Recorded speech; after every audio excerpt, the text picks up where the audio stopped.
Making your mark in Formula One is incredibly difficult, especially when you're up against a 3-time world champion teammate. But for Mika Hakkinen, in his debut for McLaren, such issues didn't seem to faze him. The 1993 Portuguese Grand Prix was a big weekend for the young Finn. Drafted in to replace Michael Andretti, he took the fight straight to Ayrton Senna in a big way, out-qualifying the then qualifying king by 0.048 seconds, quickly showing he was going to be no pushover. Mika, that is one fantastic return. You must be very pleased with it. Yeah, I'm pleased. It could have been better. In what way? To be first. Starting from the second row, Mika would eventually crash out of the race, but not before taking the fight to Williams' Alain Prost from the start line and duelling with Ferrari's Jean Alesi into turn 1. It was a major wake-up call for Ayrton Senna and a real statement of intent from the Flying Finn.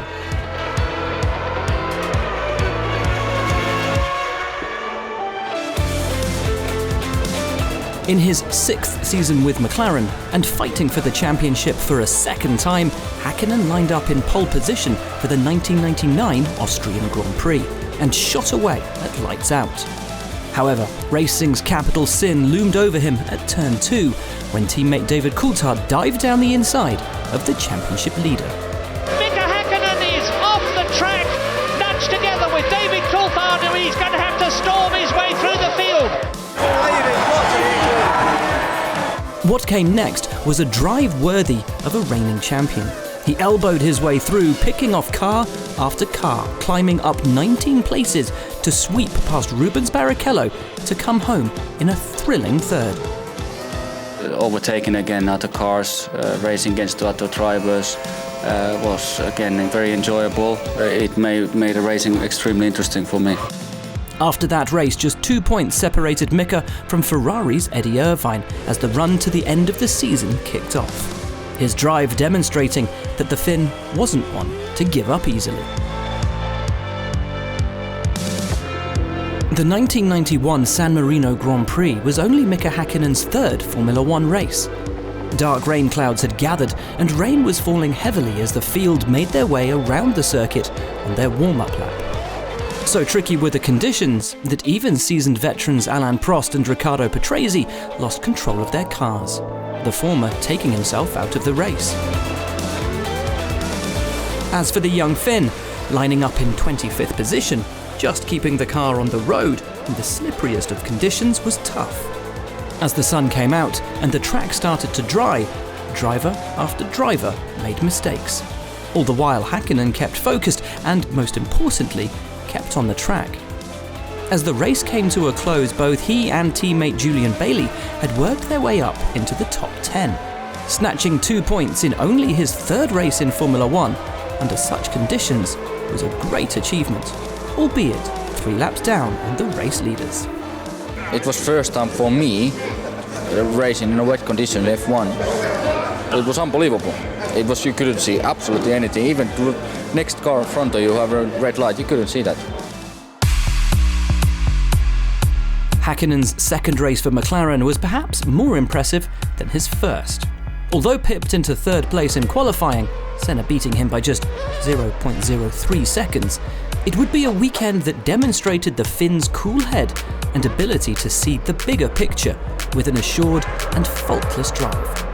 Keeping out of trouble, Hakkinen allowed the 2 old foes to head off into the lead and battle. Alain Prost gets it sideways. Senna is right up alongside him, and sure enough, Senna has taken the lead. Prost is 2nd. Mika Hakkinen is 3rd. The Finn remained focused on getting the job done for McLaren, but bringing his MP48 home in one piece wasn't enough. Despite the treacherous conditions, Mika took the first podium of his career and proved that he was a driver who could be relied upon to deliver. Yeah, it feels good. It feels really nice, I wasn't pushing at all, and it wasn't point to push too hard and take risks. I think it's a very good start for him and a very good way to finish for me. As championship leader, Mika Hakkinen went into the 1998 Monaco Grand Prix with high expectations. A 3-time race winner so far that season, the Finn was flying in his McLaren MP4 13. A peerless performance saw him take pole position by 0.339 from teammate David Coulthard. On race day, he stormed off into the lead after a perfect start that he wouldn't waste. A pole to flag victory that included both the fastest lap and fastest pit stop.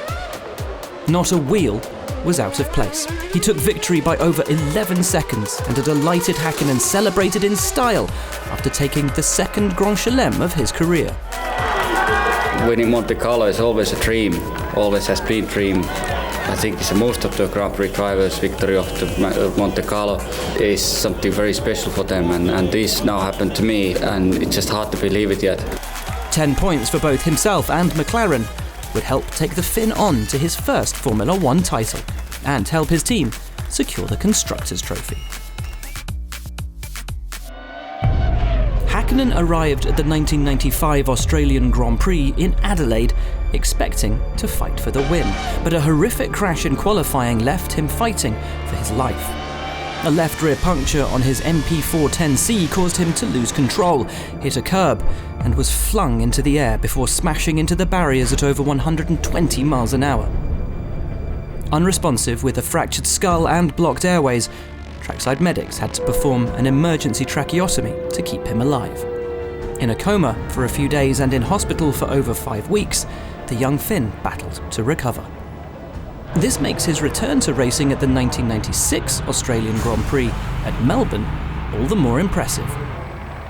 Lining up on the third row of the grid, Hakkinen would go on to show he'd lost none of his talent, finishing the race in a fabulous 5th place. I didn't feel scared or I didn't feel I want to quit or anything. I think accident like that does make you more, maybe stronger inside the end of the day. The 1998 Formula One World Drivers' Championship went down to the wire, with Mika Hakkinen and Michael Schumacher both vying for top honours. Tensions were high on Saturday when Schumacher struck the first blow, taking pole position. On race day, as the grid lined up to start, Jarno truly stalled, causing an aborted start. And it's go! Yellow flag, driver's stalled on the line, aborted start. All that tension! Amazingly, second time around, it was Michael who stalled, and he was forced to start from the back of the field. Effectively, Hakkinen now lined up in pole position. Leading into the first corner, the Finn stayed calm and looked assured. Pitting on lap 18, Hakkinen re-emerged still in first place, but Schumacher was storming up the field, having made up 18 places already. Incredibly, a puncture and the resulting bodywork damage forced Michael out of the race. Michael Schumacher's got some kind of problem. Schumacher puncture. Is that a right rear puncture? It's all happening to Michael Schumacher today. But as Mika rounded turn 2, he could see the stranded Ferrari and knew he had won. A fabulous victory meant Mika had become Finland's second Formula One world champion, and McLaren had taken their first constructors' title since 1991. The Finns' emotions were plain to see. I don't know where to start to tell my feelings. Since starting Formula One 1991, it has been a fight every year. The penultimate round of the 2001 season was held at the Indianapolis Motor Speedway, a track Hakkinen rated highly, and it was one he wanted to conquer. He secured a front row start alongside his rival Michael Schumacher, but a mistake in the warm-up session left him with a damaged car and a penalty which dropped him from second to fourth on the grid. Do you feel the punishment fits the crime? Not at all. Thanks, Ron. In the race, a clever strategy battle played out at the front, with first place being traded between the leading drivers: Schumacher, Juan Pablo Montoya, and Rubens Barrichello. Choosing to go long and stay out, Hakkinen bided his time, caring for his tyres and pushing through, eventually pitting on lap 46.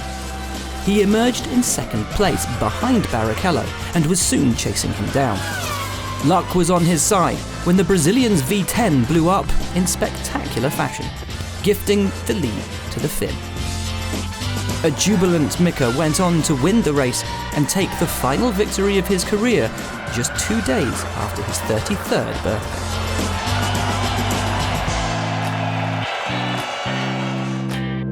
The climax to the 1999 season was once again held at Suzuka, and was once again a battle between McLaren and Ferrari. But this time, Mika was fighting for the title against Eddie Irvine. Mika needed the win to be assured of his second World Championship, and he was on magnificent form. The defending champion sprinted down to turn 1, taking control of the race immediately.